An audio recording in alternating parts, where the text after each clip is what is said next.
আসসালামু আলাইকুম রহমতুল্লাহি ওবরকাতুহু। সম্মানিত দর্শক, আজকের যে শিরোনামটি, এটি একটি অদ্ভুত শিরোনাম। আপনারা হয়তো অনেকেই অবাক হয়ে যাবেন বা অনেকে চিন্তা করবেন যে এই শিরোনামের দ্বারা আমি আসলে কি আলোচনা করতে চাচ্ছি। এখানে একটা কথা বলে নেওয়া স্পষ্ট যে আমাদের দেশে যে ইসলামী ভাবধারার রাজনৈতিক দলগুলো, জামাত তো বটেই, তার সঙ্গে সঙ্গে অন্যান্য যে সকল রাজনৈতিক দল রয়েছে, তারা একটু সুযোগ পেলেই বাংলা ভাষা, সাহিত্য, সংস্কৃতি এগুলোর পরিবর্তে তারা আরবি, উর্দু, এমনকি হিন্দি শব্দ, তার সঙ্গে সঙ্গে ফার্সি শব্দকে তারা ব্যবহার করাটাকে অনেকটা আভিজাত্যের লক্ষণ হিসেবে মনে করেন। যেমন ধরুন, কারো নামের আগে আমরা সাধারণত ব্যবহার করি জনাব। ইসলামপন্থী যারা লোকজন তারা প্রথমে বলবেন তার নাম হলো হজরত, হজরত রহিম। শব্দের অর্থ কিন্তু একই, মিস্টার, জনাব। বা আমরা যখন বলি সর্বজনাব, সর্বজনাব, তখন তারা বলেন হজরতে আলা। তারপর আমরা বাংলা ভাষায় যে সকল প্রশংসাসূচক শব্দ ব্যবহার করি কোনো একটি ব্যক্তিকে বড় করার জন্য, যে তিনি তালুকদার বংশের ছেলে, সৈয়দ বংশের নাতি, তারপর আরও অনেক কিছু। তো এ সকল শব্দ তারা ব্যবহার করার জন্য নানা রকম আরবি শব্দ, যেমন আল্লাহ হজরত, মাদ্দা, জিল্লুহুল আলী, সাইয়দুল কুতুব, কুতুবে রব্বানি ইত্যাদি নানা রকম শব্দ ব্যবহার করেন। এবং তারা যে কোনো বক্তব্য দেওয়ার আগেই নাহমাদুহু ওয়া নাস্তাইনুহু ওয়া নাস্তাগফিরুহু এগুলো যেমন বলেন, আলহামদুলিল্লাহ, সুবহানাল্লাহ, এগুলো ব্যবহারের পাশাপাশি তারা সাধারণত যেমন আপনি যদি তাদের সামনে জল উচ্চারণ করেন, এটা ভীষণ রকম একটা অপরাধ। তারা জল শব্দটিকে পছন্দ করতে চান না। অনেকে মাংস যে শব্দটি, এটির পরিবর্তে তারা গোশত এই শব্দগুলো ব্যবহার করেন।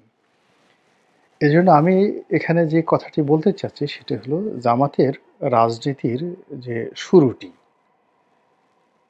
শুরু একেবারে স্টার্ট আপ যেটাকে বলা হয় সেটি, যেখানে আরবিতে আমি ব্যবহার করেছি আউয়ালু। তো জামাতের রাজনীতির যে শুরুটা সেটা আওয়ালু। আবার জামাতের যে মূল শক্তি শিবিরের রাজনীতির যে একেবারে শেষ অধ্যায়, এটাকে ধ্বংস বলা যাবে না। ধ্বংস একটা জিনিস আর শেষ অধ্যায়, দ্য লাস্ট পার্ট, এটা বোঝানোর জন্য আমি এখানে ব্যবহার করেছি আখিরু, ইয়া শিবিরু, ইয়া আখিরু। এরপর জামাতকে নিয়ে সাধারণ মানুষের যে একটা আকুতি, তাদের যে এই মুহূর্তে জামাতকে নিয়ে মানুষের যে আতঙ্ক, প্রেম, ভালোবাসা সব মিলিয়ে এই শব্দটিকে একত্রে বোঝানোর জন্য আমি এখানে মামাতি শব্দটি ব্যবহার করেছি। ইয়া জামাতি, ইয়া মানে হে, হে শব্দ, হে জামাতি। আমাদের এখন মৃত্যুর যে মামাতি শব্দের অর্থ মৃত্যু, এবং যেন তেন মৃত্যু নয়। তো এই যে আমাদের জীবন এবং মৃত্যু, এটার যে সন্ধিক্ষণ, এই সন্ধিক্ষণে জামাতের এই মুহূর্তে করণীয়টা কি, এই বিষয়গুলো নিয়ে আলোচনা করার জন্যই মূলত এই শিরোনামটি দিয়েছি। বিষয়টি যেন জটিল না হয়, এজন্য বক্তব্যের শুরুতে যেটা বলতে চাই সেটা হলো, এখন বাংলাদেশের রাজনীতি মূলত জামাত কেন্দ্রিক। তাদের জনসমর্থন যাই থাকুক না কেন, তারা এই মুহূর্তে বিএনপির চাইতে প্রশাসনে বেশি ক্ষমতা দেখাচ্ছেন। আগামীতে রাষ্ট্র ক্ষমতায় কারা আসবেন কি আসবেন না, এটা বড় বিষয় নয়। জামাতের যারা লোকজন রয়েছেন তারা মনে করেন তারাই আগামীতে রাষ্ট্র ক্ষমতায় আসবেন। এর কারণ হলো তারা খুব সৎ মানুষ, বাংলাদেশের বেশিরভাগ মানুষ সৎদেরকে পছন্দ করে। তারা রাষ্ট্র ক্ষমতায় আসলে আল্লাহর আইন প্রতিষ্ঠা করবেন এবং তাদের যিনি এখন আমির, তিনি মূলত আমিরুল মুমিনিন, মুসলমানদের নেতা এবং একেবারে জিন্দা ওলি। তো এই জিন্দা ওলির নেতৃত্বে যদি জামাতের রাজনীতির অভিষেক না ঘটে, তাহলে জামাত বলেন, শিবির বলেন, তাদের রাজনীতি এখানেই শেষ। ইতিমধ্যে যে ঘটনাগুলো ঘটে গেছে সেটি হলো, তারা এই জুলাই আগস্ট বিপ্লবের পর এমনভাবে আবির্ভূত হয়েছেন যে সবকিছুর মধ্যে আমরা জামাতের গন্ধ পাচ্ছি, সবকিছুর মধ্যে আমরা জামাতের সুরত দেখতে পাচ্ছি। এখন এদের মধ্যে কারা যে আনসারুল্লাহ বাংলা টিম, কারা যে ছাত্রলীগের কর্মী, কারা যে সমন্বয়ক, এ আমরা বুঝতে পারছি না। সবকিছুর মধ্যে একটা জামাতি রং লেগে গিয়েছে। কারণটা কি? আমরা জামাতে তাহজিব এবং তমদ্দুন, অর্থাৎ জামাতের যে সংস্কৃতি, এই সংস্কৃতির যে ধারাবাহিকতা আমরা দেখে এসেছি, সেটি হলো জামাত মুখে ছোট ছোট করে দাড়ি রাখে, কথা বলে কম, কাজ করে বেশি। কারোর সঙ্গে সাক্ষাৎ হলেই প্রথমে হ্যান্ডশেক করবে, তারপরে কোলাকুলি করবে এবং নরম ভাষায় তারা সবকিছু সহ্য করবে। কোনো কিছুতেই তারা প্রতিবাদ করবে না, কিন্তু তলে তলে যা করার সঠিক কাজটি তারা সময় মতো করে ফেলবে। তো এখন এই সময়টিতে এসে আমরা যা দেখলাম সেটা হলো, আওয়ামী লীগ প্রথমত পালিয়েছে। যে অংশগুলো বাংলাদেশে আছে তারা কোনো মতে ভোল পাল্টে কেউ জামাতের সঙ্গে, কেউ বিএনপির সঙ্গে একটা সমঝোতা করে টিকতে চাচ্ছে। আর আরেকটা অংশ, যাদের মধ্যে হ্যালোসিনেশন, এই রোগটি দেখা দিয়েছে। হ্যালোসিনেশন রোগটা হলো শত্রুকে আপন ভাবা এবং আপনকে শত্রু ভাবা, এই রোগটি তাদের দেখা দিয়েছে। আরেকটি গ্রুপের মধ্যে দেখা দিয়েছে ইলিউশন, কল্পনা বিলাসিতা, মানে যেন তেন কল্পনা নয়, এমন কল্পনা যে কল্পনা তার জন্য বিলাসময়, অর্থাৎ সাধারণ তার সাধ্যের মধ্যে এগুলো নেই। যেমন নরেন্দ্র মোদী ক্ষমতায় বসিয়ে দেবেন শেখ হাসিনাকে, বাংলাদেশে তিনি তাকে নিয়ে আসবেন, অভিষেক করে আবার সেই গণভবনে প্রতিষ্ঠিত করবেন ইত্যাদি। আবার ২০ তারিখের পরে আমেরিকাতে মিস্টার ডোনাল্ড ট্রাম্প ক্ষমতায় বসার পরেই শেখ হাসিনা গা ঝাড়া দিয়ে উঠবেন, এই কথাটি বিশ্বাস করেন। আওয়ামী লীগের একটা বিরাট অংশ বিশ্বাস করেন এবং তারা আবার ক্ষমতায় এসে কাকে কিভাবে ডলা দিবেন, কাকে কিভাবে আবার সেই উচিত জবাব দিবেন, এই বিষয়গুলো নিয়ে তারা রীতিমতো ডায়েরি লেখা শুরু করে দিয়েছেন। এই যে তাদের যে চিন্তা, এই চিন্তাকে আমি বলছি ইলিউশন, অর্থাৎ স্বপ্নবিলাসী বা কল্পনাবিলাসী। জামাতের এই যে বর্তমান অবস্থান, সেই অবস্থানের বিপরীতে আওয়ামী লীগের এই দুটো অংশ, একটা হ্যালোসিনেশন আর একটা হলো ইলিউশন। অন্যদিকে বিএনপির যারা নেতাকর্মী রয়েছেন, টপ টু লো, একেবারে তারেক রহমান সাহেব থেকে শুরু করে তৃণমূলের প্রত্যেকটা লোক, মনে হচ্ছে এটা রাজনীতির গর্তের মধ্যে তারা পড়ে গিয়েছেন। এমন একটি গর্ত যেটি তাদের জন্য অনিবার্য ছিল। এটি কেন হলো, কিভাবে হলো, এটি নিয়ে ইন ডিটেলস আরেকটা ভিডিও আমাকে করতে হবে। কিন্তু বাস্তবতা হলো যে এই মুহূর্তে বিএনপির টপ টু লো তারা গর্তের মধ্যে পড়ে গিয়েছেন। এবং আরও অবাক করা বিষয় হলো যে বিএনপির মধ্যে ইতিমধ্যেই ৪ থেকে ৫টি গ্রুপ তৈরি হয়ে গেছেন। একটি গ্রুপ গর্তের মধ্যে পড়েই আছেন, আর একটা গ্রুপ গর্তের চারিদিকে ঘোরাফেরা করছেন যে তারা গর্তের মধ্যে কখন পড়বেন, এই তাদের আশঙ্কা নেই। তারা গর্তের মধ্যে পড়ার জন্য উদ্গ্রীব হয়ে গর্তের চারিদিকে ঘোরাফেরা করছেন। তৃতীয় যে গ্রুপটি সেটা দূর থেকে দেখছেন যে সামনে কিছু লোক ভিড় করে আছে একটা গর্তের দিকে।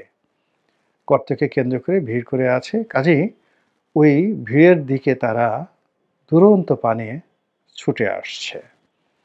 এই ৩ টি গ্রুপ মূলত বিএনপির মধ্যে তৈরি হয়ে গেছে। কিন্তু বিএনপির যে বিপুল সম্ভাবনা এবং গত আওয়ামী লীগ জমানার ১৫ টি বছর এবং তার আগে 1/11 এর সময় ৩ টি বছর।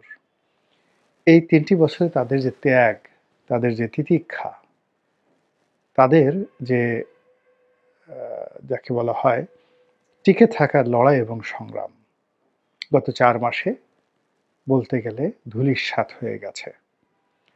এবং বিএনপির অনেকের সঙ্গে আমার কথাবার্তা হয়েছে। কারোর মধ্যেই এই যে তাদের যে বর্তমান বিপদ এবং বিপত্তি, এটি নিয়ে খুব বেশি মাথা ব্যথা আছে আমার কাছে মনে হচ্ছে না। বরং তারা প্রতিদিন ডে টু ডে এনজয় করছে।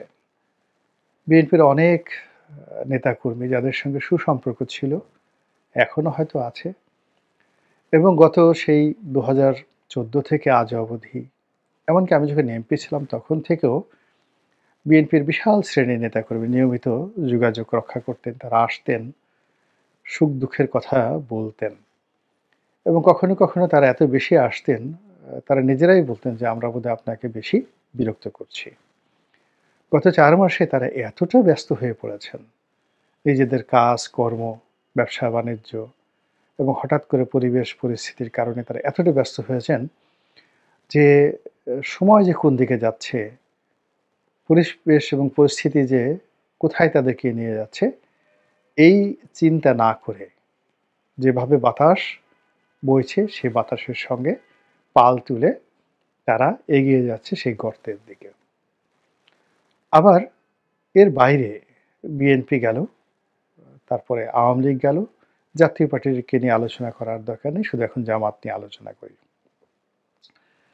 জামাতের যে সম্ভাবনা এই মুহূর্তে 50-50 50-50 এই কারণে যারা ক্ষমতায় আছেন এবং আগামীতে যারা ক্ষমতায় আসবেন তাদের জন্য সবচেয়ে নিরাপদ সঙ্গী সাথী হলো ১ নম্বরে জামাত, ২ নম্বরে জাতীয় পার্টি এবং ৩ নম্বরে হলো আওয়ামী লীগ। আওয়ামী লীগ কেন? এর কারণ হলো এদের কারোরই মেরুদণ্ড নেই। তাদেরকে দিয়ে যেকোনো কাজ করানো সম্ভব। আর জাতীয় পার্টি হলো তাদেরকে যেকোনো জায়গায় বসিয়ে দেয়া সম্ভব এবং তাদের হাতে একটা মাইক দিয়ে যদি বলা হয়, "ডু ইট, এটা করো।" আর জামাত হলো যেহেতু তাদের অন্যান্য দলের মতো দুর্নীতির গন্ধ নেই, অনিয়মের গন্ধ নেই। তাদের বিরুদ্ধে আপনি অভিযোগ করতে পারেন জঙ্গিবাদ ইত্যাদি, ইত্যাদি অনেক কিছু। কিন্তু বিএনপি এবং আওয়ামী লীগের মধ্যে যে দখলবাজি, চাঁদাবাজি, ব্যাংক, বিমা, লুটের যে সকল যাকে বলা হয় কেচ্ছা কাহিনী রয়েছে, এগুলো জামাতের কারোর মধ্যে নেই। ফলে যারা ক্ষমতায় আসেন এবং আ আসবেন বা আছেন, মানে অতীত থেকে শুরু করলাম। তারা ক্ষমতায় এসে ১ম এই যে কিছু সৎ লোককে খোঁজ করে, ভালো মানুষকে খোঁজ করে, তারা সঙ্গতি কারণে জামাতকে বেছে নেয়। কিন্তু জামাতের যে সমস্যা সেটা হলো এই বাংলার রাজনীতি করার জন্য যে বাস্তব অভিজ্ঞতা দরকার এবং এই সমাজে টিকে থাকার জন্য যে এক হাতে বাঁকা বাঁশের বাঁশরি আরেক হাতে রণতুর্য দরকার, ওটি জামাতের এখনো হয়ে ওঠেনি। ফলে জামাত সবসময় সুযোগ পেয়েছে আর অতীতে সবসময় তারা সেই সুযোগকে কাজে না লাগিয়ে নিজেরা বিপদের মধ্যে পড়েছে এবং এইবারও ঠিক একই অবস্থা তাদের জন্য সৃষ্টি হয়েছে। সেটা কেমন? যেমন ধরুন ক্যান্টনমেন্টে যখন জামাতের আমির গেলেন, তখন সেনাপ্রধান যে কজন রাজনৈতিক ব্যক্তিত্ব ছিলেন, মির্জা ফখরুল থেকে শুরু করে অন্য যারা ছিলেন, সকলের মধ্যে জামাতের আমিরকে তিনি একেবারে আমিরুল মুমিনিন হিসেবে গ্রহণ করে নিলেন। ডক্টর ইউনূস থেকে শুরু করে এই সরকারের যারা কর্তা ব্যক্তি, তারাও জামাতকে প্রিভিলেজ দিলেন এবং এখন যারা উপদেষ্টা মণ্ডলীতে রয়েছেন, এদের বেশিরভাগই প্রো জামাত লোক হিসেবেই অনেকের কাছে পরিচিত। এরপর ১ম ১৫ দিন অর্থাৎ আগস্ট মাসের পুরো সময়টি জামাতকে একটা ব্ল্যাংক চেক দিয়ে দেওয়া হয়েছিল বা তারা নিয়ে নিয়েছিল বা তারা পেয়ে গিয়েছিল। প্রশাসনের সকল গুরুত্বপূর্ণ পদ-পদবীতে তাদের মনের মতো লোক বসিয়ে দেওয়ার জন্য এবং তারা সেই কাজটি চমৎকারভাবে করে ফেলেছেন। এরপর রাজনীতিটিকে গুছিয়ে নেওয়ার জন্য তারা সমন্বয়ক এবং শিবির এই দুটো শক্তিকে একত্র করে বিভিন্ন বিশ্ববিদ্যালয়, বিভিন্ন কলেজে তাদের যে আধিপত্য, সে আধিপত্য তারা বেশ বজায় রেখেছিল আগস্ট, সেপ্টেম্বর, অক্টোবর পর্যন্ত। নভেম্বরে এসে কিছু, কিছু জায়গাতে এটি ক্ল্যাশে পরিণত হয় এবং সেখানে এই যে সমন্বয়কের নাম বা সাধারণ ছাত্রদের নাম নেপথ্যে শিবিরের কর্তৃত্ব এটিকে চ্যালেঞ্জ করে ছাত্রদল এবং ছাত্রদলের সঙ্গে সঙ্গতির কারণেই লুকিয়ে থাকা যে ছাত্রলীগ তাদের একটা বিরাট অংশ আন্ডারগ্রাউন্ড থেকে হোক, অপ্রকাশ্য থেকে হোক সাপোর্ট দেয়।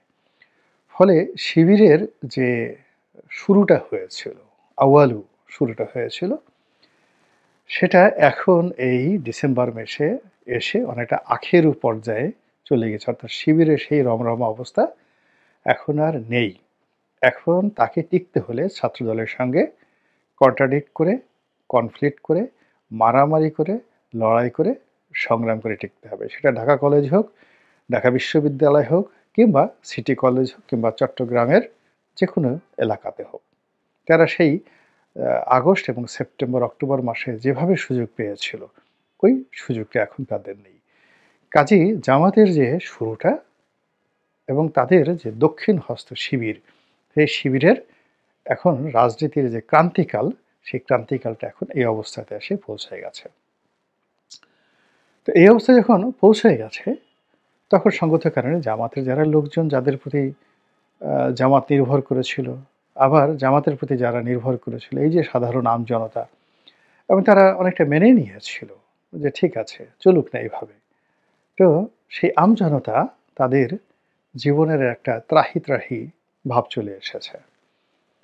যেটাকে আমি মামাতি হিসেবে বর্ণনা করার চেষ্টা করেছি এবং কোরআনে একটা নিদারুণ একটা আয়াত রয়েছে। ভীষণ রকম জনপ্রিয় আয়াত, কুল ইন্না সলাতি ওয়া নুসুকি। তো এই যে আয়াতটি, সেই আয়াতের একটা জায়গাতে আছে ইয়া মামাতি। অর্থাৎ এই যে আমাদের যে মৃত্যু, জীবন এবং মৃত্যু। তো এখানে মৃত্যুর ব্যাপারে মানুষ বলতেছে, আল্লাহ তোমার সাহায্য চাই। সমস্ত ব্যাপারে তোমার সাহায্য চাই। তো এখন আমাদের এই যে জীবন এবং মৃত্যুর সন্ধিক্ষণ নয়, এই মুহূর্তে যেটা আছে বেঁচে থাকার যে সংকট। মামাতি শব্দটা কেবলমাত্র মৃত্যু নয় বা জীবন মৃত্যুর সন্ধিক্ষণ নয়, এটার আরো অনেক বড় ব্যাখ্যা আছে। এখানে আমরা রাজনৈতিক অর্থে যেটি বলতে চাই সেটা হলো আমাদের কর্মসংস্থান, আমাদের দ্রব্যমূল্য, আমাদের চাকরি, আমাদের বেকারত্ব, অর্থাৎ আমরা যে বেঁচে আছি, বেঁচে থাকার পরেও প্রতি মুহূর্তে এভরি মোমেন্ট আমাদের মধ্যে যে মৃত্যুর কথা, মরণের কথা আমাদের যে স্মরণ হচ্ছে, এটা মূলত সার্বিক রাজনীতির অবনতির কারণে। এটাকে আমি আসলে এখানে মামাতি বলতে চাচ্ছি। যেহেতু সরকার চালাচ্ছে ডক্টর মোহাম্মদ ইউনূস এবং তার দক্ষিণ হস্ত হিসেবে জামাত কাজ করছে, কাজেই জনগণের এই যে আহাজারি, দ্রব্যমূল্য বৃদ্ধি, বেকার সমস্যা, আজ এখানে ছিনতাই হচ্ছে, কাল ওখানে খুনাখুনি হচ্ছে, পরশুদিন ওখানে আগুন লাগছে, তার পরের দিন ওখানে থানা পুলিশ কাজ করছে না, এ সব কিছু মানুষের জীবনকে দুর্বিষহ করে তুলছে।